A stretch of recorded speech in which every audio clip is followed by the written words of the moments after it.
Combined, these 100 wells are going to give around 500,000 people fresh water to drink. And after building some more wells on this side of Kenya, we flew south to the school system of Nairiri. And let's just say, they were really happy to see us. How's it going?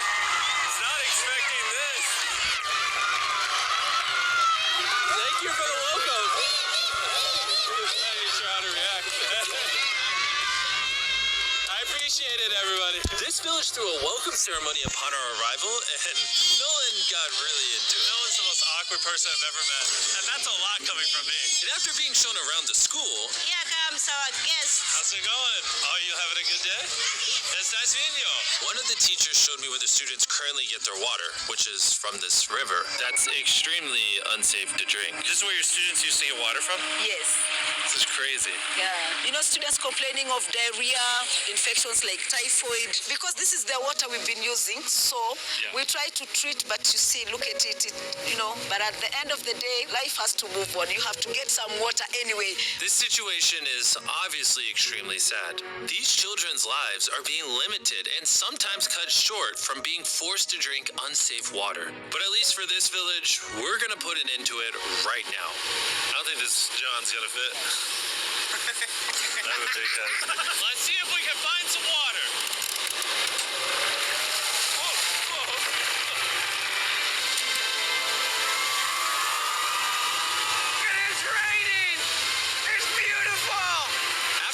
Comes out of the ground, it's fed into enormous barrels like this one.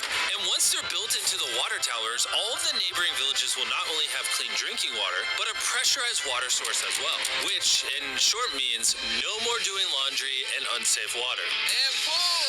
On a scale of 1 to Nolan's mom, how heavy is it? Nolan's mom times 2. Oh God. Dude, I'll push you off of this. All right, here we go. Under control. We built 20 more wells in Kenya, and after we were done, Bro has another well in. Don't worry, I have more water in my other shoe. And just so you know how we built these first 29 wells, we used this giant drill to dig hundreds of feet into the ground, past the polluted sources and into an enormous aquifer of pure drinkable water. After that, we spent time installing pipes so that people all around Africa can access water from spigots like this one in Nairiri. Let's see how it tastes.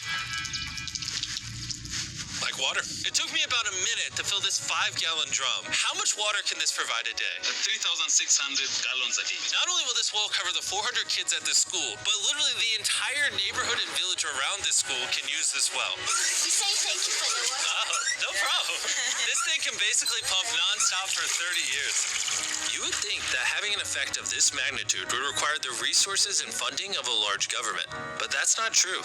Solving this problem is possible, and something humanity should all be putting effort in to fix. What's the secret of success? To be honest, just find something you love doing and do it for a long period, and eventually you'll succeed.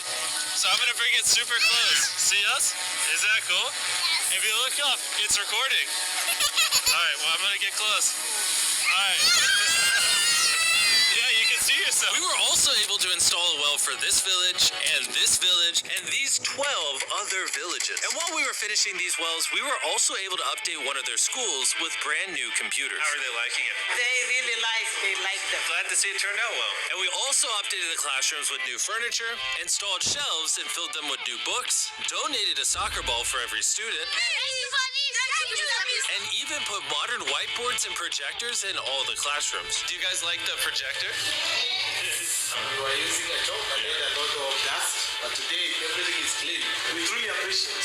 No problem. It's the least we could do. But then when we flew out to the side of the 45th well, we realized this community had it even harder. Every time they need to get water, they need to take a treacherous mile-long hike through the jungle. And that mile-long hike also happens to be on a giant mountain. I wake up very early, about 4 o'clock, so that I can fetch water for the school. We are not safe fetching water here. That place is very slippery. Chances of getting an injury is very high. So while we worked on their well, the community took me to see how they currently source their water. You guys would have to make this trip how many times a day? 2 times. 2 times a day. Oh, wow. So a typical student would carry something like this? Yeah. Oh, gosh. If 200 students did this every day, how hard could it be? It could be very hard.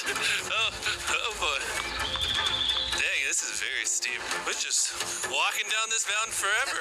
Every day. It was actually surprising how difficult this hike was. And these people go through all of that just to get to this spigot. That's water is still unsafe to drink. This is where you guys get your water from normally? Yes. And filled with water, these jugs can weigh up to 40 pounds, which is insane for these children to be carrying up this mountain. The ladies can carry 2 of those. Oh, I totally can as well then. And as soon as these jugs were filled, it was time to head all the way back up. Hurry up, let's go. He's not even sweating or anything. I got it. And now, instead of spending hours a day for unsafe water, their new well is only 10 feet away from the school. So, they can just fill it up here now.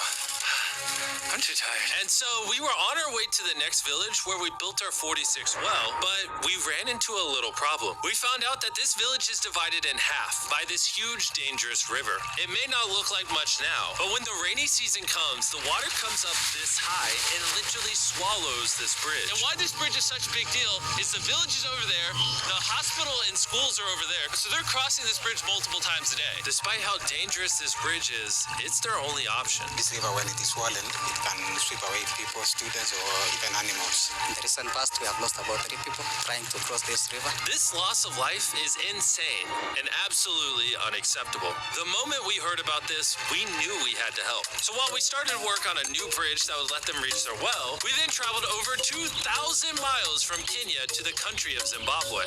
We've been in Africa for over a week, and we still have a lot more wells to do. You kind of smell. I know it's weird. I showered this morning. Wow. If you let me finish, I can put my arms down. Can I count on you two to finish these wells with me? Yes.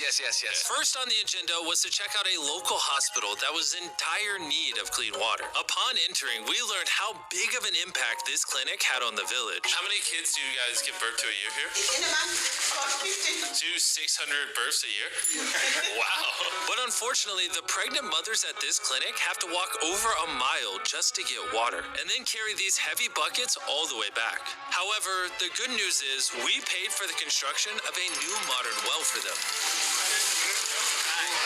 All that needed to be done now was to turn it on. All right, Nolan, are you ready? I'm ready. Over. Let me get a dramatic zoom in. Nolan, I pressed the button. Is it working? It's flowing. Oh. Do we want to go check it out? Yes. Let's do it. I love how people are immediately just getting water right now. This is easily the coolest thing ever. Nolan here is a professional dancer. He will join. How do I always end up dancing? What is he doing? Oh gosh. I won't make you watch this anymore. Besides ensuring access to clean water, a lot of the students at this village lack transportation. So we decided to give all of them new bicycles. I know it looks like a lot of kids, but we bought a lot of bikes. Full disclosure, I don't know how to ride a bike. Jimmy only knows how to give away bikes. Never learned how to ride one. Let's break in all the new bicycles. 3, 2, 1, go! Oh, everyone's passing me. Be careful, I don't know how to ride a bike. I don't want to hit anyone. You want to ride it? All right, go for it, little man. Okay. And after giving away the bikes, we continue building wells until we reach well number 69. This solar-powered well is specially designed to aid the farmers in this village by providing more than enough water for all of their crops and livestock, even during the dry season, without any electricity. Each panel is 200 watts. Then it's attached to a pump. That pump can pump 5,000 liters every hour.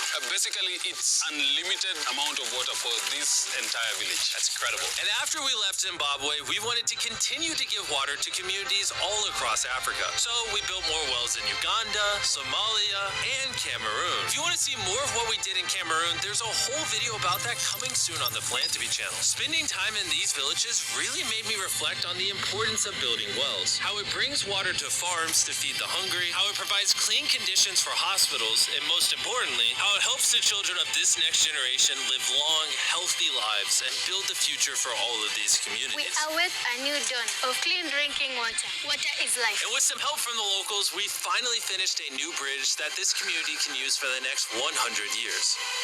Lives has been saved. Families will come together.